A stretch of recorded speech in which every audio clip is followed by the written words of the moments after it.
Mengulas mengenai perlawanan Liga Super di antara Terengganu dan Johor Darul Taksin, perlawanan ini telah dimenangi JDT dengan keputusan 3-1. Terengganu FC gagal membalas dendam kekalahan aksi pusingan pertama selepas tumpas 3-1 kepada Johor Darul Taksin JDT dalam aksi yang dicemari dengan insiden 2 kad merah yang dilayangkan kepada pemain tuan rumah. Dengan kemenangan itu, gergasi Liga Malaysia Liga ME Tugah di Persada Liga Super dengan berjaya mengekalkan rekod tanpa kalah selepas 14 perlawanan dengan mengumpul 42 mata, manakala TFC kekal di tangga ketujuh dengan 20 mata. Pada perlawanan yang berintensiti tinggi itu, skuad kendalian Esteban Solari terlebih dahulu membuka tirai jaringan menerusi sepakan gunting penyerang berbisanya, Fernando Forestieri, pada minit ke-20 untuk pasukannya mendahului 1-0.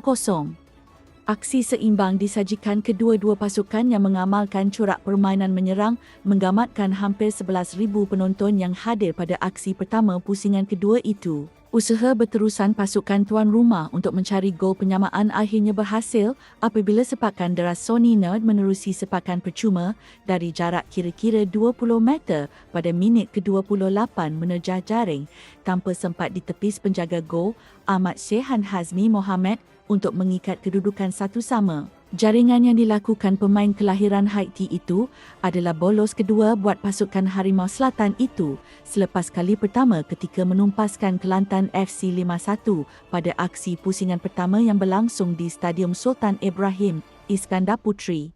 Ketika babak pertama dilihat berakhir dengan kedudukan 1-1, skuad pelawat dihadiahkan sepakan penalti selepas Arif Aiman Muhammad Hanapi yang terlepas peluang mencetak nama sebagai penjaring gol pada minit ke-38 dijatuhkan Nord pada masa kecederaan. Sepakan penalti yang diambil penjaring terbanyaknya, Bergsunda Silva berjaya menewaskan penjaga gol Muhammad Suhaimi Husin untuk pasukannya mendahului 2-1 sebelum menuju ke bilik persalinan. Pada minit ke-52, skuad kendalian Tomislav Stenbruckner terpaksa beraksi dengan 10 pemain selepas pertahanan import.